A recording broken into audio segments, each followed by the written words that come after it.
what's going on Team Twitty? I hope you're all super well.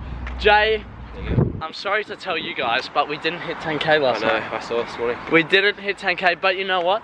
We're going to hit it today. You were so close. And because I'm feeling generous, we're still going to do the giveaway of 10 game analysis. Oh wow. Analysis is... I don't even know how to say that. Can you say it? Analysis is... No, but it's like... Yeah, I can't. So we'll probably do that later on today or sometime. But I have some really good news, right? Yeah. Wake up to a text this morning to hear that I am playing for East Grinstead tomorrow for the reserves. Good. I'm stoked. Now, I'm the 13th or 12th player on the list, which may mean I'm on the bench. Never know.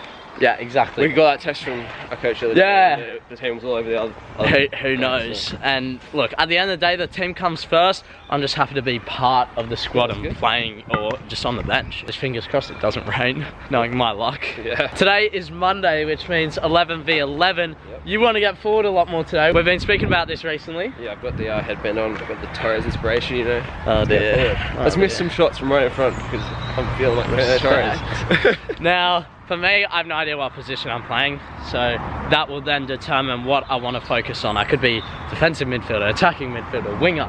There's just so many different things in each of those positions that I could look at. You're not sad, no more Spanish vibes.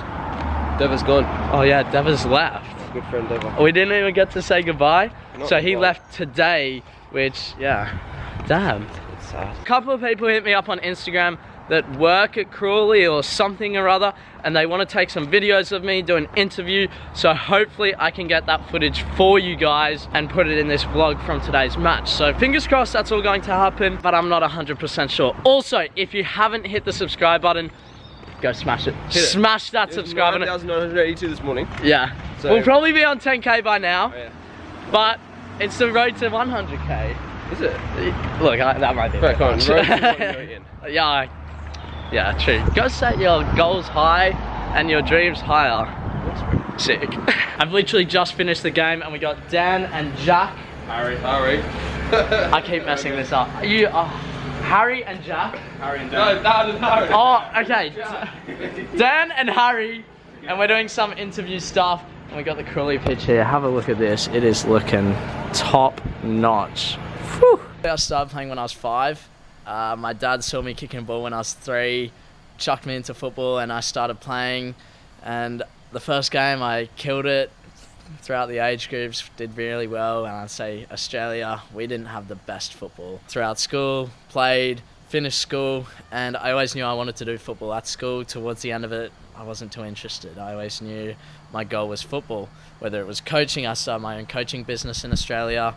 I then moved over to England and basically pursued football over here. So when you were in Australia, what sort of level were you playing at to then go, wait, I need to change and go try somewhere else? Well, see, in Australia, the thing that I noticed was there's only one professional league. And so over there, it's very difficult. I was in the professional league as a youth player, as a training player. And I noticed that it's very difficult to break in there. You have to be a very good player. And even then it's tough. So over in England there's a lot more opportunity, so I thought I need to make the move, and England was the best for me because of my visa situation. And how do you go about doing that? Because it's not like, right, you're on the other side of the world, you just wake up and the next morning you're going to England. What's the process from when you realise you want to do it to actually getting on that plane? I think the biggest thing, a lot of people want to go overseas and play, and they don't realise you have to put in the work off the field as well. You need to save up money. So I always talk about this in my videos, that I never spent $1 on stuff I didn't need to, and that meant maybe neglecting my girlfriend a little bit and stuff like that. I only bought a couple pair of boots, I bought some shoes. I never spent money on expensive clothes. I saved up all this money to then come over here and pursue the goal, because it's off the field as well. And you said through saving money you did the coaching academy and stuff. That's quite a big thing. For how old were you when you were doing I that? started coaching when I was 17, I think, and my mentor, who's Colombian, I was working at a shop, and he said, why are you doing that? You do something football, that's what you love. I was like, okay, I'll start doing coaching. I put an ad up on Gumtree, and I got a few people, and I was like, wow, I can really turn this into something. I did a coaching course when I got injured, and then I coached kids, and I loved it. And when you landed in London initially, how was that feeling when you suddenly go, right, I'm here, I've got to try and play football now? Where did you go from day one of the vlog? Yeah, so day one, I stayed in London and I met up with Ed, who is an absolute character on the vlogs. I stayed with him, I think it was about 60 days or so, and he was a legend. He set me up with a club, he had a few contacts, and I settled down with him. But I think the biggest thing in my journey is you need someone with you. Living by yourself it's not ideal. Like, I want to be living with someone, so I had Ed in the beginning, I had Alon in Spain, and then I've had Jay in Crawley. Just having these people to support you, you go to the park with them, you can talk to them about things. The times when I've stayed by myself in Airbnbs, it's been difficult, very lonely. You mentioned Spain there, so how did that go? Because all of a sudden you've gone from Australia to England, now you're going from England to Spain. So how come you went there and how come you came back? So I came to Crawley for a couple of days and I enjoyed it, and my mentor was speaking to me at the time. He said, come to Barcelona. There's an opportunity here to train and get better. And I said, okay, let's do it. So I think I was at Crawley for 2 days. I was part of the squad. The coach wanted me. And I said, sorry, mate, I'm going to Spain. So I went over to Spain to Barcelona, a place called Sabadell, which is about 30 minutes north of the city. And I trained with, I think they were 17-year-olds, a lot younger than me, but these players knew how to play football, and that was the biggest thing for me. I was learning from them, understanding the game, and then I think about after a month, then my mentor organised a trial training sessions with the B team, so they play in the 5th division of Spain, and that was like an amazing experience. I learned so much, and people said that when I left Crawley, I was a decent player, went to Spain, and then I came back to Crawley again, because problems with visas, I didn't make the B team. I came back and they said, yeah, you've improved so much. So is that the style of play maybe you would prefer, the Spanish one? Because obviously you're at League 2 under 23s. Yeah. You've probably seen some League 2 football. It's not all as Correct. It is in Spain. So is that where you'd probably say your best style is? So look, I think Crawley are doing an amazing job. Their style of play is like insane. I think Kiel is playing the way that I love to play.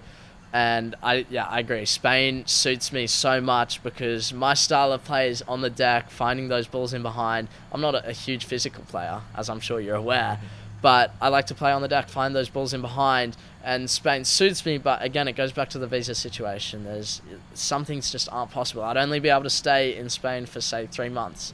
I can stay in England for 5 years, work, make money. So there's circumstances that aren't ideal, but it is what it is.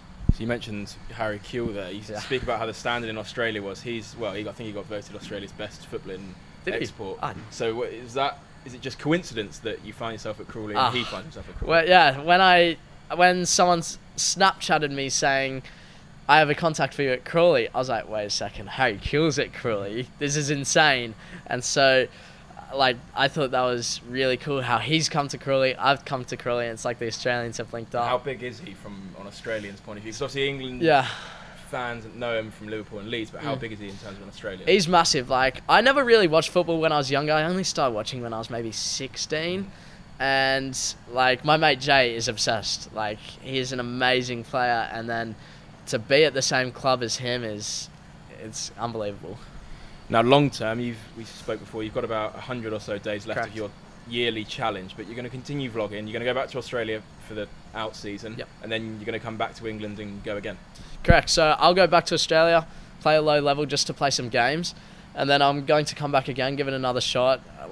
The thing is, it's a 365-day challenge, but even if it goes past 365 days, I'm not bothered. I think it's more of a goal to push me. Goals in life are so important. If you set 365 days, let's say next season, right? I'm playing for a 7th division club. I'm pushing myself every single week because I got a target on my back. I got a goal that I have that I want to achieve. And if I can achieve that, then that's insane. But if it's kind of I'm going to come to England and try and go pro, what is it? It's not much. So having that goal every single year until it happens is insane. And then after the goal happens, after I've become a pro, then my next goal is to make the Australian national team. So while I'm playing pro, it's thinking, okay, what can I do to make the Australian national team? And then from there, it's sky's the limit. Brilliant. We got Jay here, mate. Goal and assist for you. 4 goals, assist for me. We killed the game today. Aussie's taken over. I know, right? I contributed to all 7 of the goals. You didn't? No, we did. Oh, 4, 5. We did 2. Yo. That's what we do. Respect. I like that. Now, I had about how many shots do you reckon today? Oh, I think 9 in total. 9 or 10, yeah, he had a lot. But 4 goals. So But you have to get yourself in a position to start the shots anyway. exactly. Yeah. Wait, the best goal in my opinion was the one. So I stood up really high. I spoke to my left back. I said, "Hey, Fabrice, can I stand higher up? Yeah. Can I defend high? Because as you know, I like to defend higher up the field." And so I stood higher up the field. They switched the play, and that's when I just jumped on the opportunity, won the ball, and then I think I flicked it this way on him, flicked it that way. Yeah. Then the keeper came, flicked it past him, and then just slotted it in. So it was just really being composed. But yeah, you scored a pretty good goal as well. Cheers, I said mate. to you, crossing. We worked on that yesterday, and that was your assist. Yeah. Then he scores, and it was the shooting. Not the same position, but the same sort of shot as yesterday. Oh, wasn't it? I'll put it through the keeper's legs. Yeah, but like it was that across. It wasn't a finesse. Oh, it was the power. Yeah. So we did well today. When I saw that going, I was like, did I just score a goal? When does that happen? Decent stuff. Now you're cooking lunch. What are you doing? I want to make. Shit. I'm gonna make chicken burgers. Oh yeah. Chicken burgers. I think I'm going to make gnocchi. I have no idea. Gnocchi with some eggs. That's the plate. Yeah, I got southern fried chicken strips, bro. Oh, that sounds alright. Why didn't you get me that? What's not there? Boo. Boo. This is what I end up cooking up. Gnocchi with some tomato bolognese sauce and then eggs. That's 3 eggs in there. I'm absolutely knackered after that game. I think I played about 70 minutes. Probably just gonna eat this, lie in bed, or sit here and watch YouTube. I need to chill. I said the other day I might go to the gym after the game, but we did not expect to actually play a team. In the WhatsApp group last night, the coach said we have a friendly match, and I thought, well, we're probably just playing against ourselves. And then after about 10 minutes of being there, I realized that we were playing against another team. So that caught me off guard a little bit. That's why I wasn't wearing shin pads, I wasn't wearing long socks, but it is what it is. So I was stoked that we actually got to play an opponent, and they were decent. Even though we won 7-2, I think it was definitely better than just playing against ourselves.